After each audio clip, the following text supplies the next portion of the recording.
What's up, everybody? We are back. It's your boy Opti. We got another TTO, and I think you guys are going to thoroughly enjoy today's episode. This one is going to be wide-ranging, but obviously it will always come back to Bitcoin. And without further ado, let me just bring in our special guest, Bill Ottman, CEO, co-founder of Minds. I guess for the people out there that aren't familiar with you, Bill, what do you do? Who are you? Why should people care? I know why I care, but why should people care? Who are you for, the people in the back that aren't familiar with your work yet? Yeah, thanks, man. Yeah, my name's Bill. I build technology and write, and I'm very interested in freedom of information, free speech, Bitcoin, decentralized social media. That's what I'm focused on. I started a company called Minds to help with that. Love it. Absolutely love it. So I guess at first, decentralized social media. How exactly is Minds? What's the back end on Minds? I know you're using Nostr for the people out there that maybe aren't familiar with Minds. What is the difference between, a platform and a protocol here? Yeah, for sure. We are a platform that integrates with different protocols. So our backend is kind of a hybrid structure where we have like a Nostr infrastructure, we have like a Web 2 infrastructure sitting on like Cassandra and Vitesse. And then we also are rolling out ActivityPub very soon, like within the next month. So there's kind of the Federation stuff. And then there's also, key signing. I mean, signed events is where everything's going, but it's interesting, but when you compare ActivityPub versus like Nostr, rich media actually flows through ActivityPub really nicely, like videos and images. One of the issues with Nostr right now is that we haven't really solved rich media. So, there's trade-offs between all these different protocols, which I'm happy to talk about. Yeah, by all means. I mean, why choose Nostr? I was actually surprised to find out how long Minds has been around. I didn't realize it's been around for this long. When did you make the jump to Nostr? Yeah, man, I'm old now. We've been around like more than 10 years. As soon as we see novel projects in this space, we like to play around and see what we can come up with. And Nostr is very simple. It's sovereign keys and signed events and these relays, and the whole architecture was really easy to work with, really easy. It was great working with Fiat Job. We actually contributed a NIP 26, which is the delegated event signing. NIP, Mark, our CTO, wrote that, and people are using it for some really cool things in Nostr now. And so, because we don't know what the ultimate decentralized protocol is going to be, and it's still even up in the air if like there's going to be one that really wins out, or if there's going to be multiple that coexist. I personally lean towards that there will be multiple that can coexist in different ways, but we even have some good internal debate on that as a team. Like, who knows? Blue Sky's doing interesting stuff. They haven't open sourced their federation yet, so it's not decentralized yet. The AT protocol. So yeah, I mean, I'm curious your thoughts, what you've noticed so far.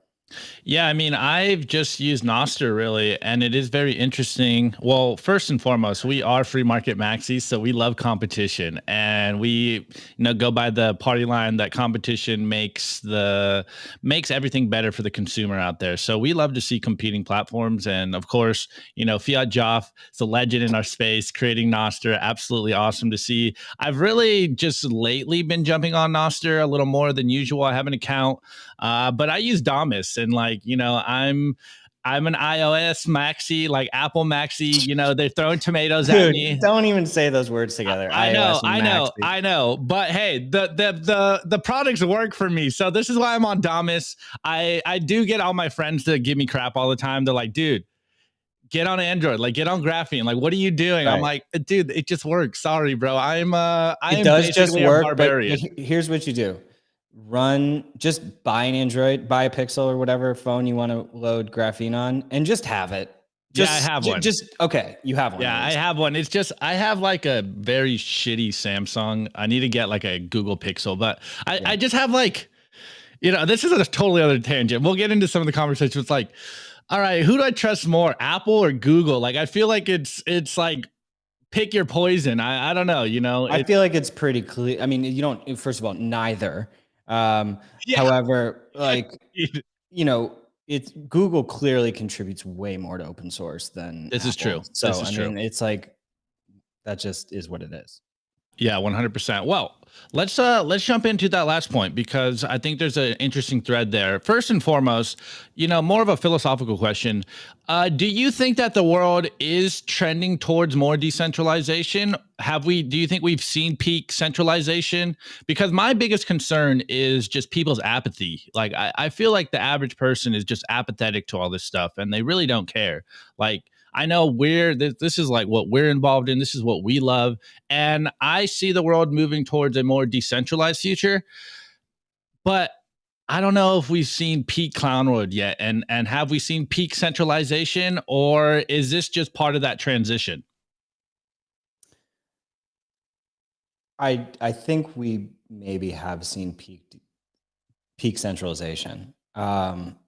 I've never been asked that before, and it's weird to think about. I'm not saying there couldn't be some kind of tech that brings everyone in a hyper centralized way and is super devastating. Like that's happening at the same time that decentralization is happening. So it's kind of both are true, but I would probably bet on the longer term trend to be decentralization over time. Yeah, I mean, I see the same thing, but I always feel like I need to check my bias. And obviously, as a Bitcoiner, we endorse open source protocols, open source software, and I look out into the world, and the average person just doesn't really care. They're just like whatever. Like I said, I'm trolling myself by saying I use Apple products, knowing that we are an open source angled audience market, but it really just makes me wonder whether the average person even cares. Like, I always think of the WhatsApp model, like, give people encryption without them even thinking about it. And so I'm Mhm. hoping that that is the trend that software goes towards. And again, on that topic, is like, do you think that open sourcing all software is feasible? Like, do you think the average person can care, or is it just about giving them that product so they don't even have to think about the back end? Oh yeah, I mean, ultimately, we need to make it so that no one has to think about it, and it's just happening by default. But for developers, you know, 100% more people should open source, and they're like unnecessarily paranoid about releasing their code. Actually, you know, in the there's a bunch of Bitcoin products that I've like reached out, and there's a lot of proprietary Bitcoin projects, which is kind of frustrating to me. Even like Coinbase. I mean, like Coinbase, Strike, a lot of like really cool tech, but like, why aren't you open? What are you afraid of? It's actually flattering, and you can do different types of protective open source licenses when people help build on what you do. So I think that I remember before we open sourced our whole backend and like that moment of fear, and then you just do it, and it's, to be honest, 99% of companies are being they're overestimating how much people care about their code.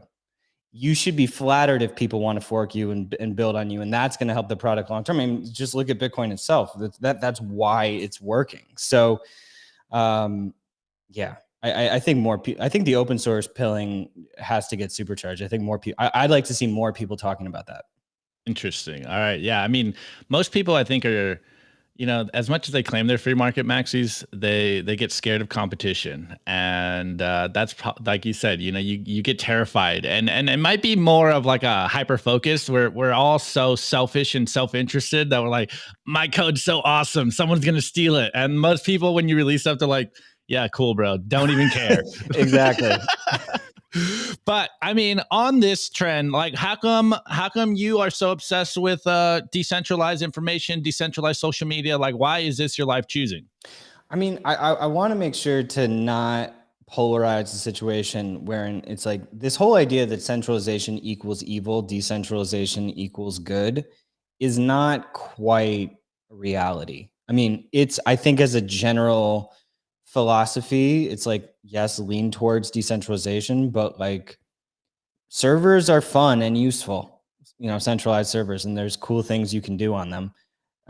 There's in fact more that you can do on them than in decentralized peer-to-peer systems, which doesn't make centralized better. It definitely doesn't. But the bigger issue with Google and Apple's centralization is the whole framework that it exists in, with this, hyper secrecy, surveillance, censorship complex, within these companies. It's more of like it's largely a policy problem with the companies. It's okay to have centralized tech, like, but do it in a transparent way and also in a way that's like respecting your customers. So yeah, I just feel like sometimes things get uh, too kind of diluted with this whole kind of centralization versus decentralization thing. No, yeah, I love that framing as well because, like a lot of people will lean in, especially in the Bitcoin space, that like, oh, just because it's FOSS, it's better. And it might be, a less superior products, but like there is a spectrum to decentralization and centralization that may or may not be good. And mine's, if I'm not mistaken, is kind of like a hybrid, right? It's using Nostr as the decentralized protocol, but of course, you guys are a company and there is some centralization there. Like you guys control the platform. For sure. And we just want to give people that portability and, kind of ownership of the social graph content and identity. And, this problem is not solved even in Nostr yet. Like, just the idea that your private key is your identity. Like there's not a good solution for like lost keys in Nostr right now. And like, that's kind of why that's what some people are using the delegation system that we brought in, but it's still not like, I think, and a lot of Nostr people for good reason get frustrated with the whole DID world, with decentralized identity and kind of the web standards. Because the bureaucracy is just painful, and like the beauty of Nostr is that people are just doing it and not worrying about that, and the code is kind of just speaking for itself, which to be honest just is refreshing and feels good. But at the same time, like when you talk about, okay, well, what is a sovereign identity system going to be that could interoperate between all of these protocols? Like could that, because that's ultimately kind of what we need, so that you can participate in all these protocols, because it's like there's a whole community and network over in Activity Pub, Fediverse world. There's one in Nostr, there's and there's others. So it'll be interesting to see like where that ends up. To be honest, it's very undefined right now.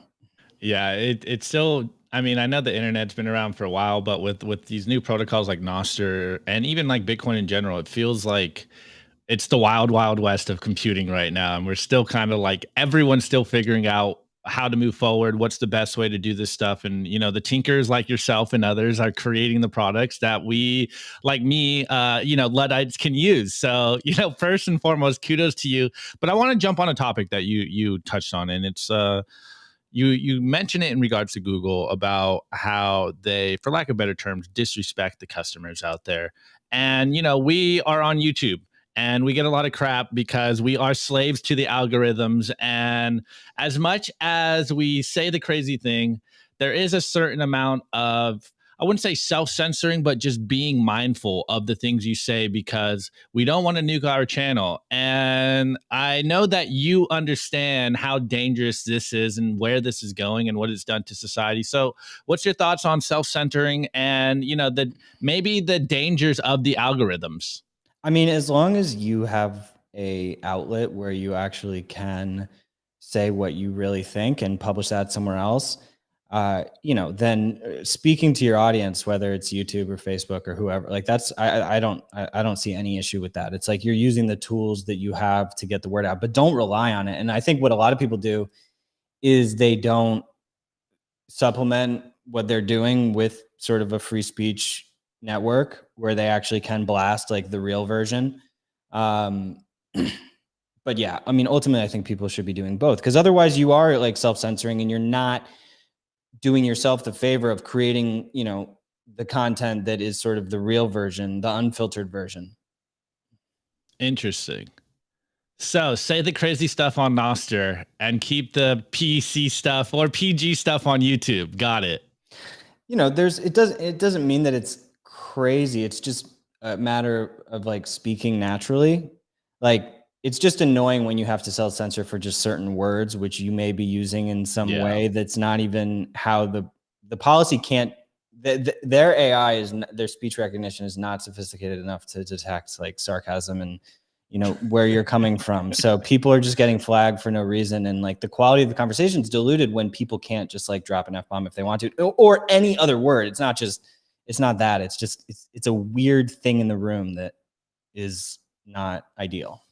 Yeah, we've definitely experienced that on Simply Bitcoin here on YouTube because it is our bread and butter, and we don't want to nuke our channel, but we also understand like we need to find ways. We are on Rumble and stuff as well, but like we need to find ways to be able to host our podcast, host our message without the fear of actually getting deplatformed. And I think we're still trying to figure it out. And even like Minds and Blue Sky or the other Noster implementations and the likes is like people trying to figure out a way to be able to communicate freely, because I say it all the time, like we're in an information war right now, and the control of information is how, whatever nomenclature you want, the I like to call them the parasite class, but that might be a little harsh. The elites control information. So I did see a few tweets from Minds that I thought are very interesting, and one of them was just how mainstream media is failing at its job of journalism. So do you want to touch on this? Do you think this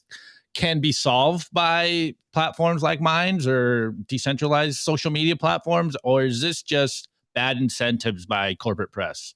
Yeah, I mean, social media itself has enabled independent creators to explode, and that's who people listen to now, as opposed to mainstream media.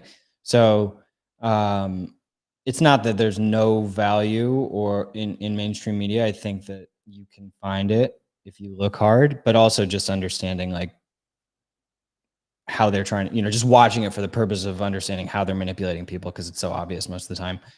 Um, and you're also starting to see, like, I don't know if you heard of this News Nation network that's popping up, and like Cuomo's hosting on it. Ross Coulthart did this whole UFO whistleblower piece with it. They're going heavy in the UFO issue, heavy on the truth, kind of balanced, nonpartisan angle, and it seems to be really working. I think typically any network, any podcast or channel that is looking at things not from kind of that tribal perspective is gonna be getting a lot more attention.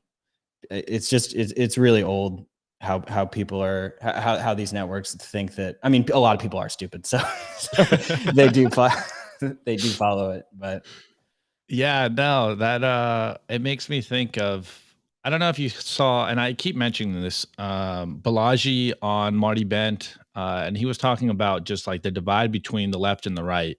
And I wonder, and I'm going to ask you, do you think that the divide between the left and the right is too big for reconciliation, or do you think people will kind of come back to these public squares and actually have these conversations so we can get to the bottom of, the truth, which I think most of us are trying to get to the bottom of the truth. It's not so much about like slinging dirt at each other. It's like, hey, why can't we have these conversations without being canceled? Like, what's going on here? What is the truth? We just want to know the truth.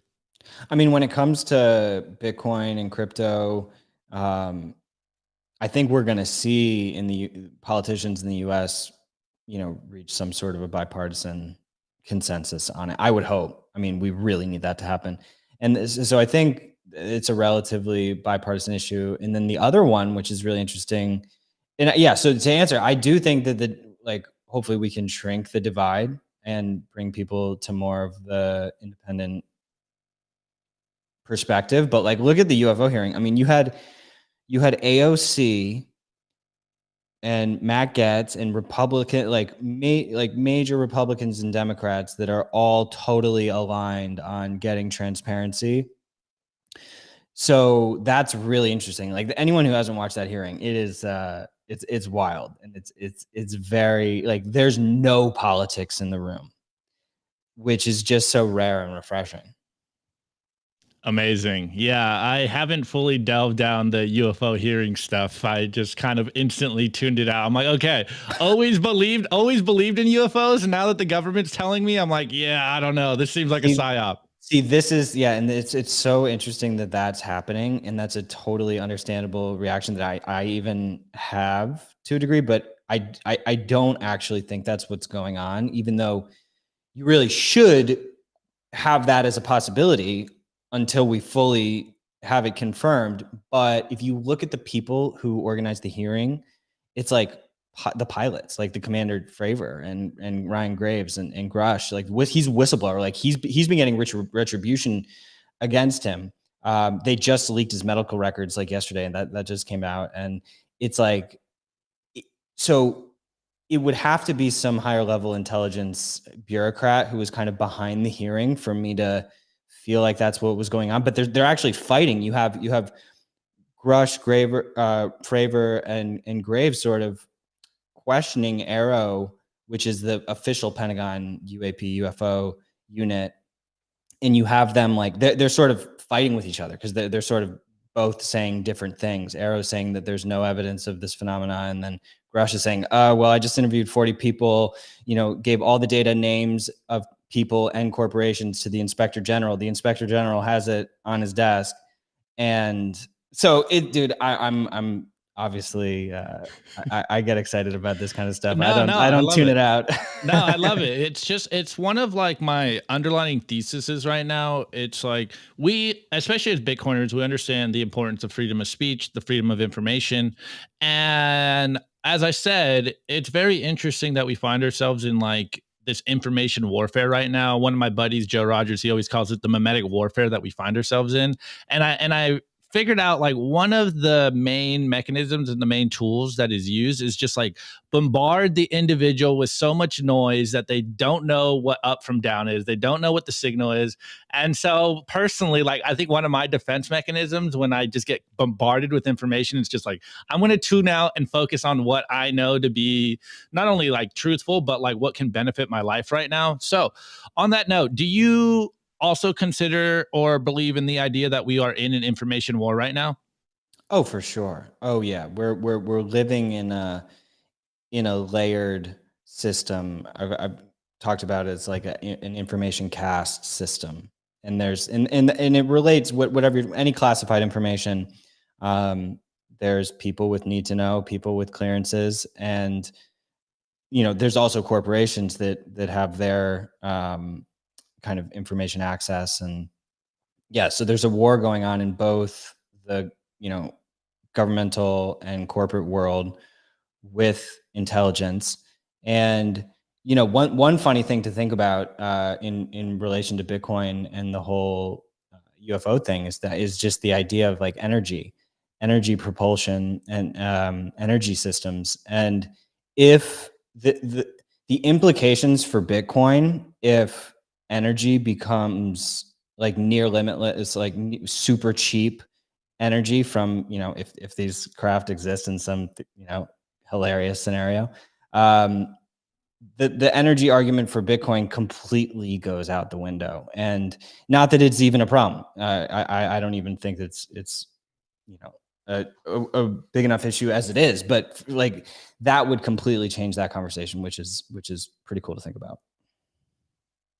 Interesting. So, do you think there will be a post money future? Is that kind of where you're going down, or just like a non scarcity of energy type future? Right. Yeah. Non-scarcity of energy type future. There's yes, with still with money. So, like Dyson spheres, like getting the sun's energy directly. I mean, that'd be nice. It seems possible. Like within, the next couple decades. Like I honestly think it's not out of the question. Well, it's the Star Trek future that was stolen from us from the fiat system. Now we can build on it with Bitcoin. Absolutely love it. Okay, kind of on the same vein, but we will kind of pivot a little bit. What's your ideas on X or Twitter? Do you think Elon, or rather the Twitter platform, actually believes in freedom of speech, or is this lip service? Because on the one hand, it seems like he does. On the other hand, we've heard Elon Musk say like he wants to create the WeChat of the West. And personally, I'm just like, okay, this is going down the wrong path. So do you think Twitter actually wants freedom of speech, or is this kind of just some good marketing? Or do you even care because you're building minds? Oh yeah, I mean, I definitely care. Mine uses Twitter, and what I like about Elon is that I think he mostly posts what he thinks, and he's been pretty vocal about all of this stuff and kind of going back and forth. You know,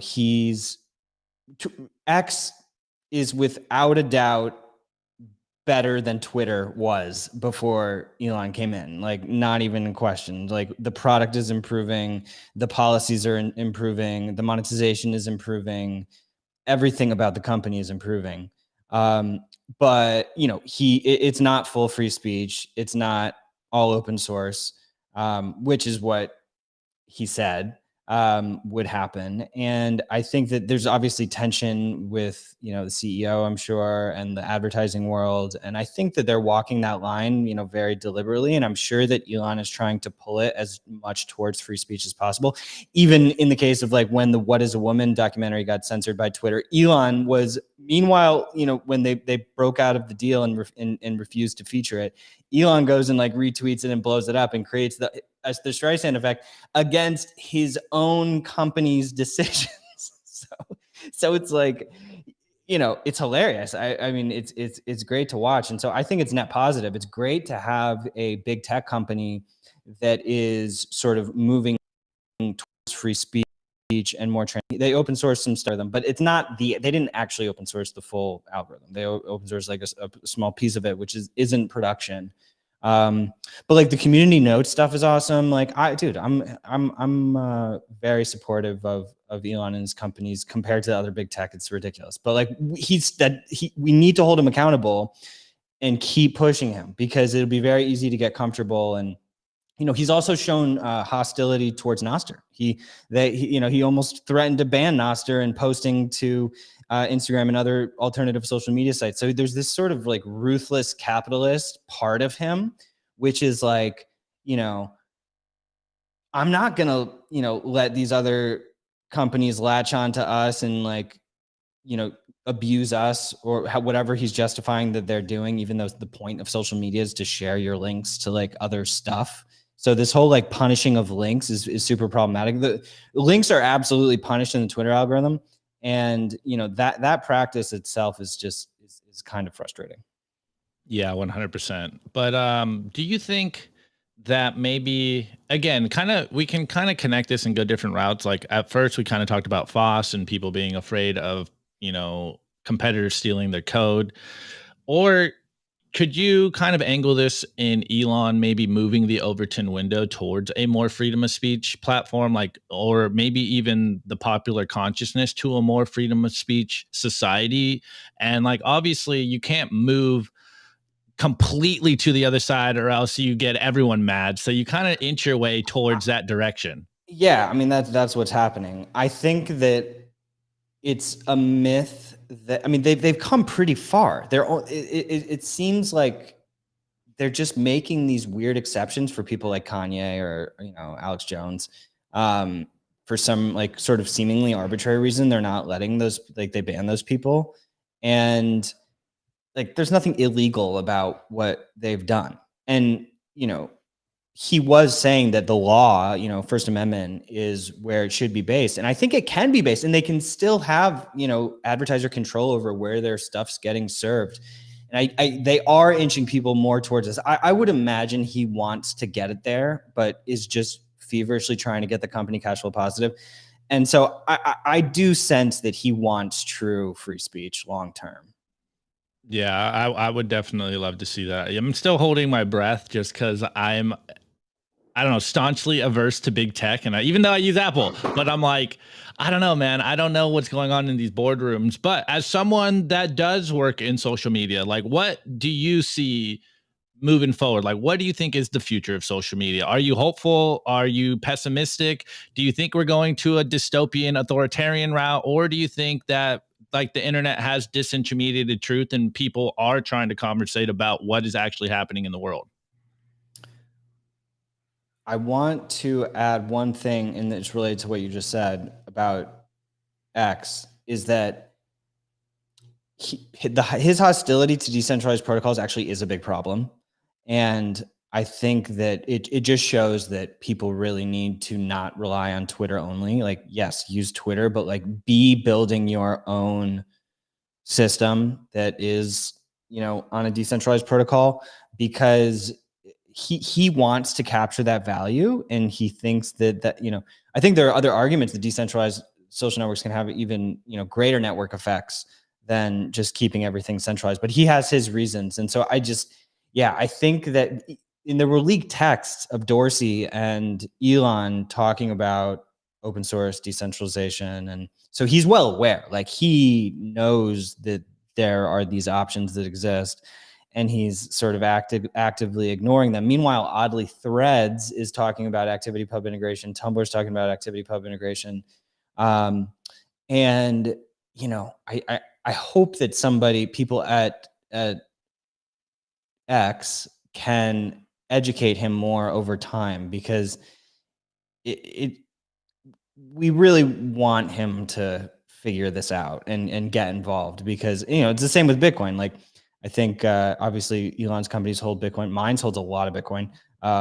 We're holding strong, and those types of things can have such impact. So it's not totally clear to me how much he realizes he's in this position to kind of influence where things go, and to a significant degree. But like, I think a lot of people care about this. Like, we've 10x'd in attention to decentralized social media in the last year easily.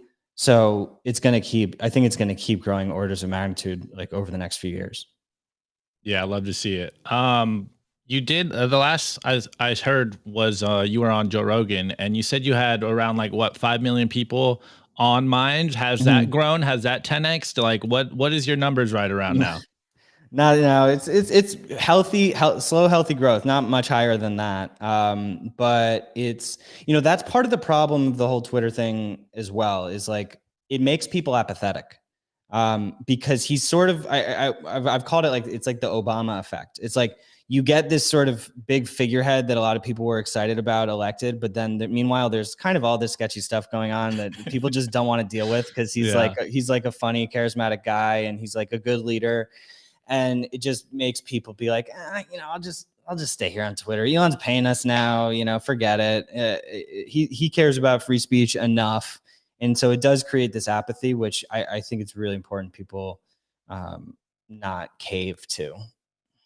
Yeah, that's one of my biggest concerns as well. Like we always do our best to push people towards what we call, freedom technology. And I don't know, a lot of people, even including myself at times, are just like apathetic and give me convenience and just make it work for me. And you want minimal friction in technology.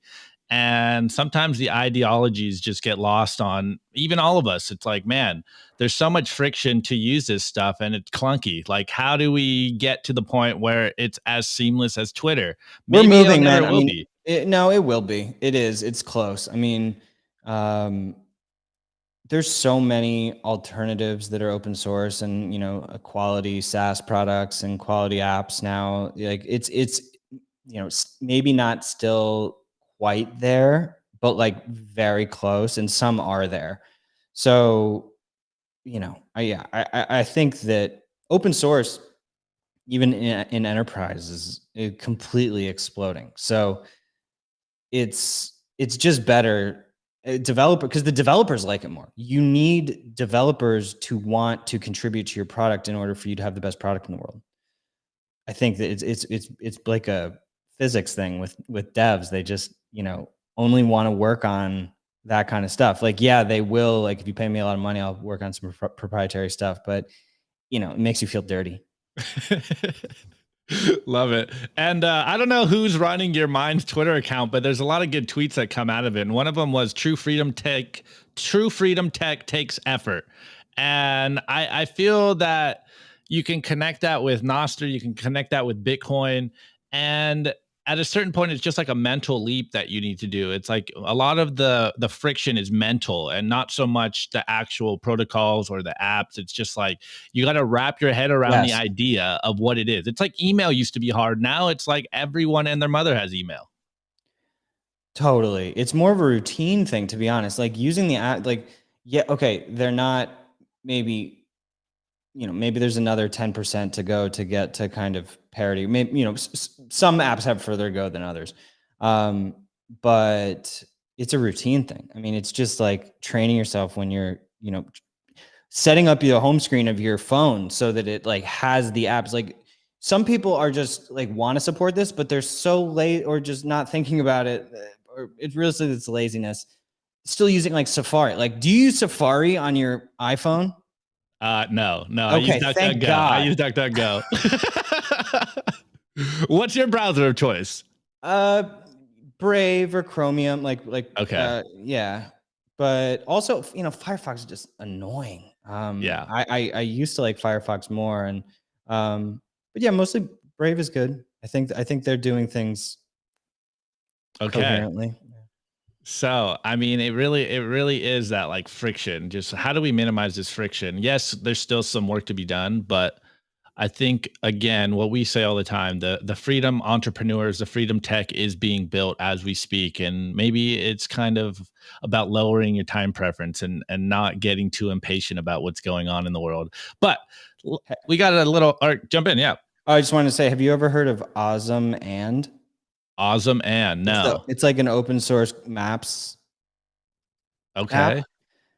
Because Maps is like a very important app to not use a surveillance Like app Google if you Maps, right? can That's what figure we're it out. talking 'Cause, I about. mean, think it's like literally it's true where you are all the time. Like, and we're just like, oh, Google, Apple. But it's OSMAND, Ozamand, I think it's called. Kind of a weird name, but like it works. But the funny thing is you have to download certain maps to like upload to the app.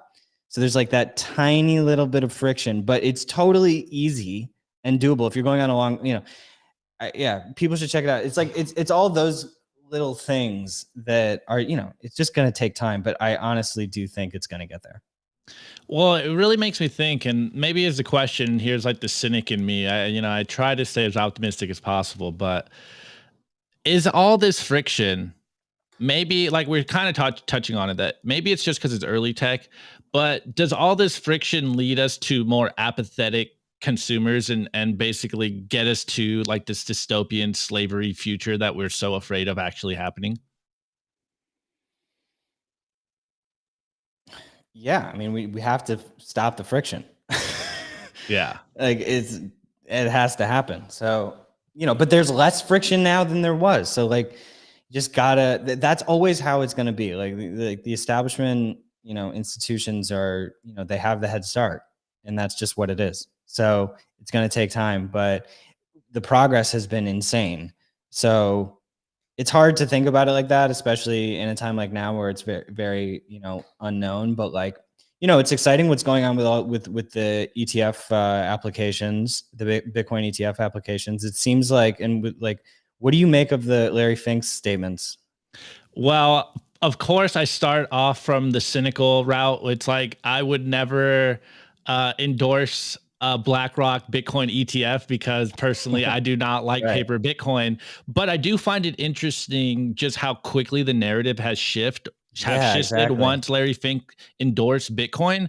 First, I was always joking like, "Oh, Bitcoin's ESG friendly now." Larry Fink endorses Bitcoin, like, let's go! It's eco friendly. It's got Larry Fink's approval, but of course, on the flip side, it's going to obviously bring a lot of money into Bitcoin. I think now the reputational damage of embracing Bitcoin as an asset manager, like that's completely wiped out the window. It's like, hey, Larry Fink, the biggest asset manager in the world, is endorsing Bitcoin. Like, you're okay. It's okay, little lemming. You can also embrace Bitcoin because Larry Fink does. So the interesting part to me is just like how quick corporate press has switched in regards to their favor for Bitcoin. And of course, it's going to open up the floodgates into Bitcoin. But as a Bitcoin, I'm like, guys, just buy spot Bitcoin, take it into self-custody. Like you want to be holding the real thing and not this paper Bitcoin. But I do understand that there is a lot of capital in traditional markets that can get exposure to Bitcoin, and this is the only way they can do it. So it's like,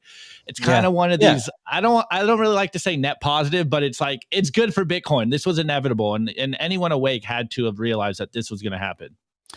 Yeah, for sure. I completely agree with that. I think that, I mean, the whole last, year or two have hopefully taught a lot of people about how important self-custody is.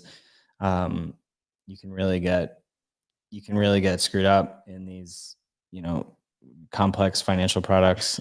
So keep it simple, stupid. Come on.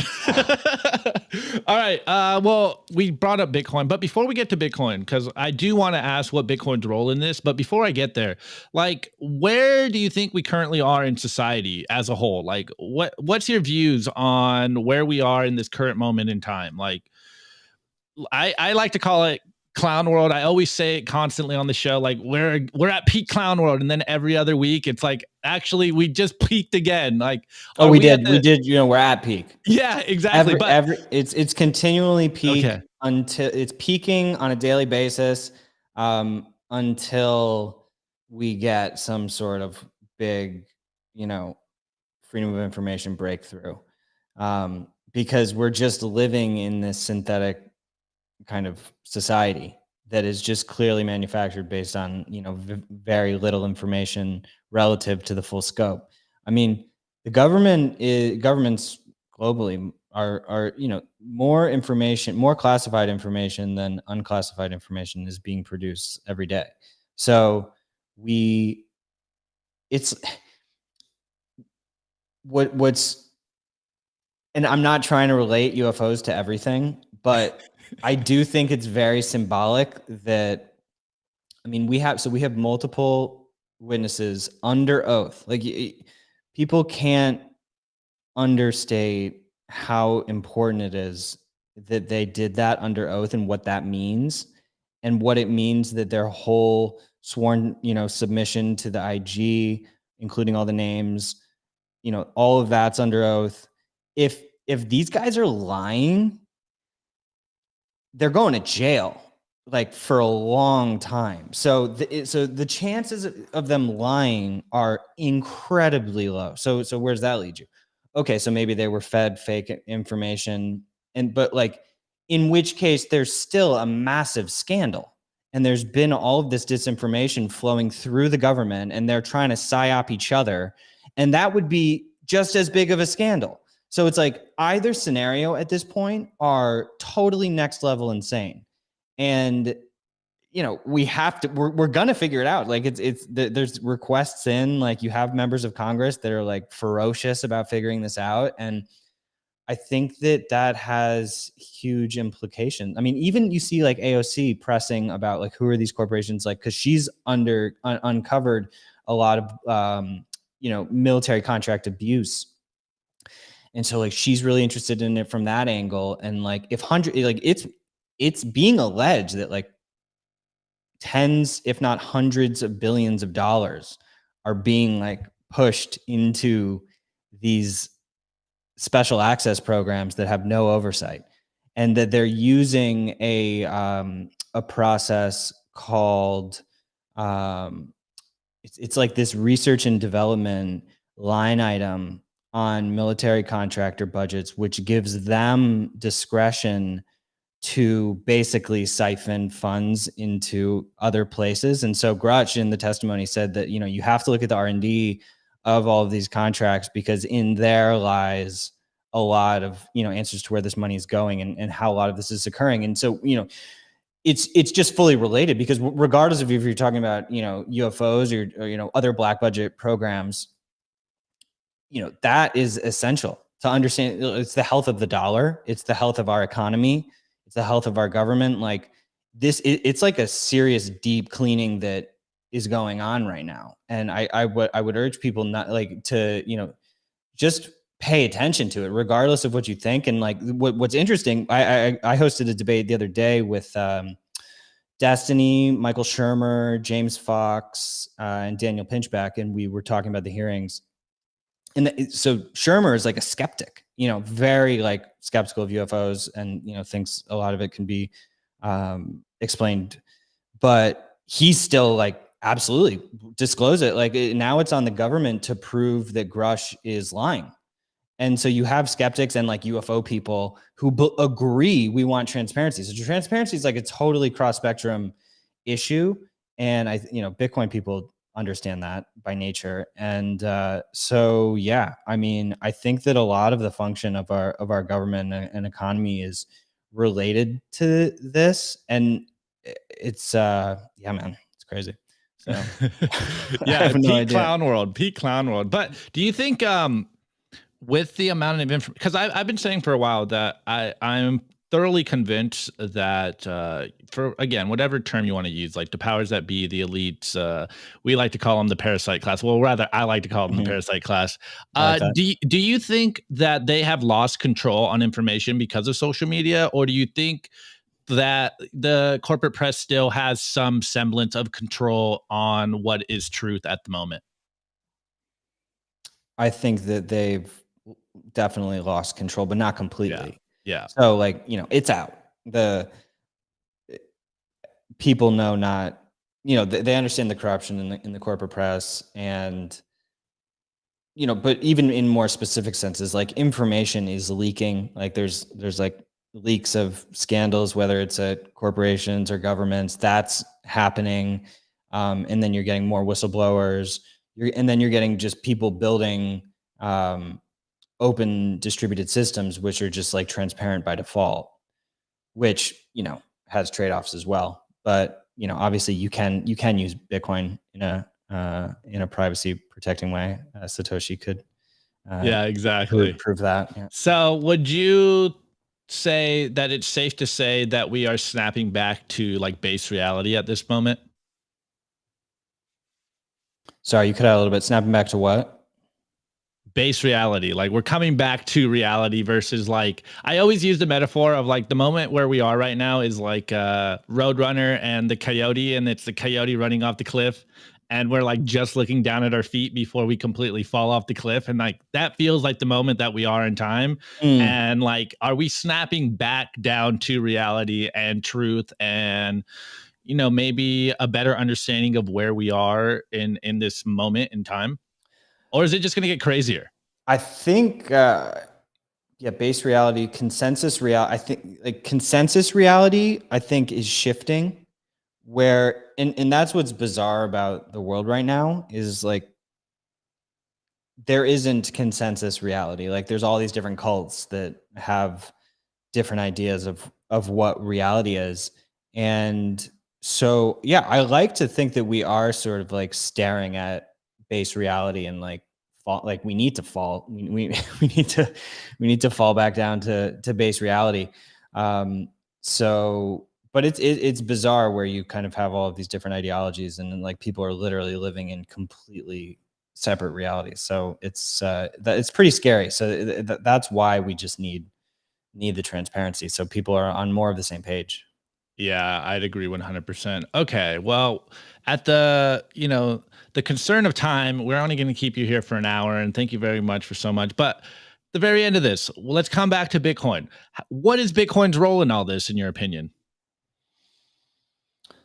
I mean, Bitcoin is the best money that exists that I've ever come across, and that I think a growing movement of people realize as well. So that's where things are going. I mean, it's a system that exists in parallel to the traditional economy, and it's just it's living and breathing on its own, every day, all day, and never stops. Like that is so powerful. And so having these sort of unstoppable global infrastructure systems like that are just living and breathing on their own, like that protects the world. You can't like the bank can't just go down. Like the bank is always up. And so yeah, we need that. So I think it's a huge part of it. And we've been looking into understanding how we can get Lightning more involved. But again, we've kind of run into some of these custodial centralization issues, like as we've been pursuing Lightning integrations, and so it's hard. And I think that everyone working on Lightning is doing great stuff. But it's not easy to build like the frictionless system that's going to work. So, but yeah, man, I mean, I'm very agnostic with a lot of, these, like there are core pillars of where we're heading. Bitcoin is definitely a part of that, but I think that there's a lot of other players, and Bitcoin can synergize with a lot of other distributed systems. You're seeing that happen with Nostr, and I think the neutrality that the community and Nostr has, I think is nice. I am not a Bitcoin maxi. I definitely see value in other blockchains, other distributed systems, but like there's a lot of nonsense there, absolutely. But there's nonsense in every community and every project. There's going to be people who do sketchy stuff, and I think that I just hope to see less tribalism in Bitcoin, and because I think there's just it's just unnecessary. There's so much that we can be working on together that doesn't involve like bickering about various crypto stuff. So I hope that reduces. Do you think that's going to reduce at all, or do you think that it's going to I only heat don't up think more? so. Like we're definitely Bitcoin maxis, I and know, our audience is definitely Bitcoin maxis. But I think at this moment, like the arguing about this stuff, I think is irrelevant. Like I think Bitcoin has very thoroughly proven itself to be the leader in all this, and like arguing Totally. about it at this point, I think is just like a waste of energy. It's Well, kind of back to it's the idea. semantics. It's Yeah, semantics because Bitcoin is the best at money. I would agree with yeah, that. And so, does that make me a Bitcoin maxi? Maybe some people would say that actually does I make think me it a does. maxi. And so that's why I think a lot of this is lost in translation, because when you look at like the value, like the Ethereum ecosystem, like there just is value there. Like you can't say that there's no value in the system. I mean, you can, and I'm sure many people do try to say that, but the reality is that there's a massive amount of interesting energy there, and I think it deserves to be looked at for different use cases, which are very different from Bitcoin, and maybe people in that community want it to be more like Bitcoin, and that's just going to happen. Like more decentralization is better. Multiple, like we want to cover our bases, like, and I don't, maybe this will trigger some people, but like it's not like Bitcoin, it has never had any issues. Like it has been exploited before, and it was quickly patched, and that can happen in any system, and that's scary to think about. Like so you do from like a sustainability resiliency perspective for global infrastructure and global value exchange, I do think that like why would you not want multiple, why would you not want backups to be there? So because that could happen again. I think it's unlikely. I mean, Bitcoin is one of the most battle tested secure infrastructures the world has ever seen, and it's been audited by some of the smartest people on the planet. So I think it's unlikely, but it could happen. It's happened before. Yeah, well, as you can see, they're triggered in the chat, bro. but I mean, I think Bitcoin has thoroughly proven itself to be like the leader in this. And again, like I'm a monetary maxi. I kind of boil everything down. I always say I am left side of the right side of the bell curve. So I always boil it down to just some simple memes. And it's like the simple Bitcoin meme of fix the money, fix the world. I think we can both agree on the fundamental problem in the world is the broken money and the broken money incentives. And further, how this propagates all the crazy information arbitrage that we're seeing right now. It's being funded. Like where is all this fiat money going? No one has any clue. But it's very interesting to come back to the same idea that both sides of the aisle can all agree on. Money is the fundamental thing that is driving all the craziness right now. And a better money would bring about better incentives in the world. And I mean, look, you said earlier that Minds is on the Bitcoin standard already, has it on their balance sheet. So it's like we can all agree on the same thing. Like Bitcoin is the best way to store value in a digital world, digital money for the digital world. And I think the arguing at times, of course, I did come out of the tribal Bitcoin maxi, echo chamber, but now I'm starting to realize, like, hey, there is some semblance to the idea of like, hey, let's have some conversations here. Let's try to meet some middle ground. Yes, I'm stubborn and I'm gonna only use Bitcoin forever, but hey, if you want What to if use you other think about it? things, What if you think about it like a Top Gun? You got Maverick, Bitcoin, and then you've got Iceman. It's like they hate each other, but they love each other, like in a secret way. It's like they're brother. They're brothers, but and they may hate to admit it. They may hate each other, but I do think that there is some like core core love there. Yeah, I would hope, because and honestly, I don't care. I think some of the blood sport is funny, and like I don't care. It's fun. It's fun to like compete, and it's fun to have that edginess to it, and to call out BS wherever you see it, and it exists, so it needs to be called out. yeah, I definitely agree with that, and it kind of leans back into the information topic of the at the top of the hour about like the world we are living in is just bombarded with so much noise, and none of that noise ever gets any pushback. And if you do get pushback, you get instantly deplatformed, you get instantly censored. And I think that's why we're in the situation that we are right now, is no semblance of conversation here. It's just like, dig your toes in. This is what it is. Follow the party line. Do not trust your eyes and your ears. It's back to like 1984. It's like a dystopian quote where it's like, do not trust your eyes or your ears and just follow the party line. And I think there is a healthy amount of debate that can happen. But again, I still think that Bitcoin's winning. It's But interesting that there's only been is RFK the only political candidate to no, fully. there's Vivek. I Vivek don't. did. Oh, Yeah, good. he embraced it. There's also Ron DeSantis. He's in the running. He's more of like an Okay. anti CBDC type. Mhm. The Miami mayor, he says Yep. he's going to be running for president. He's got no chance. So I think right now we're at like four. We know Trump is anti Bitcoin. So I think moving forward, though, we will see that Bitcoin becomes a political point of contention. Like people will have to have a Totally. stance It one way needs or to the other. more. Yeah. It could become even like a single issue thing where like, like that is the primary concern of a lot of people, regardless of party Yeah. line. I mean, it sort of should be, because it is so fundamental. Yeah. I mean, hey, as a country built on freedom, you think that they would be embracing freedom money, right? Do you know if so?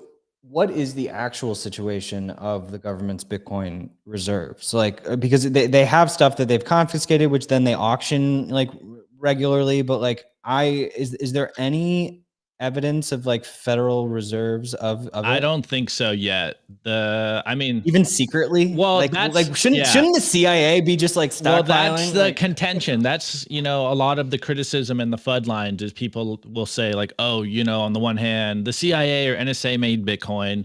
Or on the other hand, it's like the US government already holds Bitcoin because they still have a lot of those Silk Roads Bitcoin. They have like 100,000 plus Bitcoin. Or right.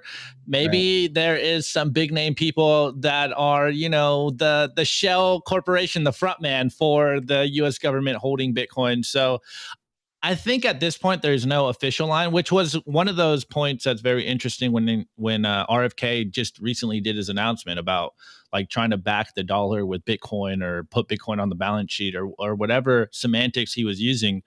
It's really one of those interesting moments in time where it's like, okay, we have presidential candidates talking about Bitcoin, talking about holding Bitcoin on the government balance sheet.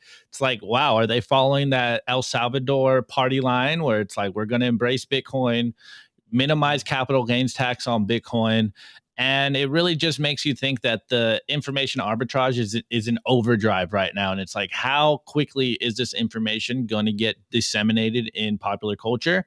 Or is this just one of those like talking lip service points right now where it's like, it's kind of novel, it's kind of fun. It's like, okay, ha ha, like I'm embracing Bitcoin. This is why you should vote for me. Give me your Bitcoin. Again, we always say everyone's a scammer. Everyone wants your Bitcoin. So maybe this is where we are in the story. And I think probably not this election, but by the 2028 election, every presidential candidate almost all politicians will have to have a Bitcoin stance, either for or against, and they're not going to have a choice. I love it. I think Trump needs to get confronted over it more. I mean, he already came out as like, and I mean, he's also an NFT guy. He's Exactly. There's no yeah, consistency. He 100%. first he said, yeah, it's ridiculous. 100%. All right. Well, before we roll this out, because we are at the top of the hour, and I know you're an important guy, you got a lot of things to get to. You talked about some of the features that you are trying to roll out or in the process of rolling out with Minds. Let's give the audience a little bit of sneak peek. What are you working on? You kind of mentioned it with Lightning, but you did mention something else before we started rolling. So yeah, we're getting live. We just launched a prototype for live streaming. We should live stream your show if you do. I don't know if you do. I would simulcast, love but to. we could do Can that. we plug it into Restream? Like, how would we have to do Yep. this? Yeah. Yeah, you just when you make a post, you just click the camera icon. You can grab the stream key. All right, sweet. Yeah. And just throw it in. So yeah, let's do that. So we're really excited about that because it's funny, man. Like every app is kind of becoming similar, which is bad, but also kind of shows something about the way humanity thinks about tech. Like there's a dozen different social media apps that's like you have a feed, you have video, you have like creation, you have swiping. Like it's just like coalescing on this sort of design standard, and then the competition is like who has the best incentive system built into it, and what has the best content. So in live streaming, I think is like essential for getting really good content. And yeah, then we have the activity pub stuff happening, which is going to be really cool. I think the problem with the whole Fediverse. I mean, there's sort of a huge divide in the Fediverse world. There's more like libertarian crowd and then like very like censorious crowd, which hopefully we can bridge in a sense, because it's just stupid arguing. But like a lot of the maintainers of like Mastodon are very anti-monetization, which is just like, okay, like why even though in the activity pub spec there is actually this there's this type, it's activity stream type, which is called an offer. And so I think that there's stuff that could be done in there with Bitcoin and with different monetization where it could, because these different activity stream types are what people different instances tap into for, all of the different types of data that can be propagated. So, I think it's interesting to think how that could happen. Nasser's been doing really cool stuff with Zaps and Lightning, and I think that that's really interesting. And so, yeah, I'm glad they got let back. Adamas got let back into the App Store. That was close. Yeah, it was very close. So what is Minds going to work on some kind of Zap feature in the near future? I'm very down. If anyone out there wants to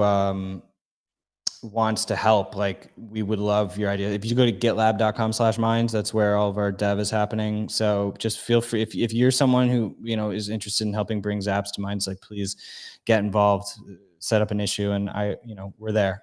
That's where I hang out. Love to hear it. Love to hear it. All right. Well, Bill, where can people find you? Are you behind the Minds account on Twitter, or just get on Minds? Yeah, I pop in there. Yeah, you can do minds.com/Ottman, Ottman. That's where you can find me, or at Minds on Twitter.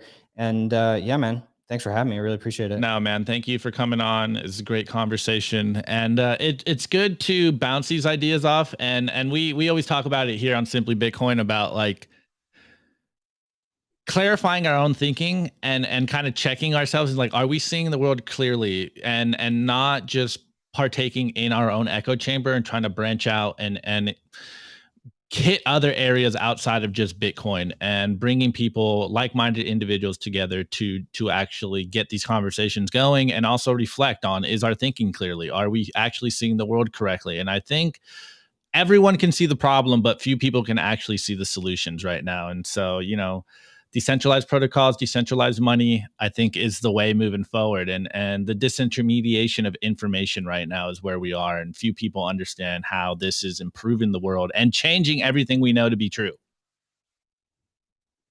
100%, man. Yeah, thanks for putting out what you do. And yeah, excited to drive. Like we have this, we're like trying to give reach a way to create. That's essentially what happens on mines. You can earn reach, and so you can earn views on your content. And I think that that's like a lot of what is frustrating for a lot of people. You know, you kind of have like top tier of creators who get tons of reach, and it's like you kind of have this imbalanced system. And so we're really trying to make it easier for small and medium sized creators like actually be heard. And so, you know, because algorithms are just so brutal, man. And it's like you really do feel like a slave sometimes. Yeah, with at the risk of getting kicked off of YouTube, we're like, man, YouTube really cracks the whip, man. They really know how to incentivize you to work harder on the platform, and we're slaves to the algorithms. You know, as long as you have a place where you're not, then it's a, you know, like I, to play devil's advocate with myself, it's like, dude, YouTube's recommendations are amazing also. So like they do know, but but the issue is what's the default setting, and do you have the ability to turn off this the surveillance? It's not that algorithms are evil. It's like they actually work. That's why that's why they use them. So it's kind of just the way that you implement it. Love it. Well, there is hope, man, and that's all we can really reach on right now. It's like there's hope in the world, and also there's builders out there that are building the freedom technology that will actually make our world a better place. So kudos to you, bro, and stick around behind the scenes while I roll this out. It'll take like 20 seconds. Cool. All right, guys. Well, what a conversation. You already know things get crazy over here on the TTOs, on the live podcast version, and really appreciate every single one of you guys. Of course, we will be back tomorrow at 12:15 p.m. for our live show.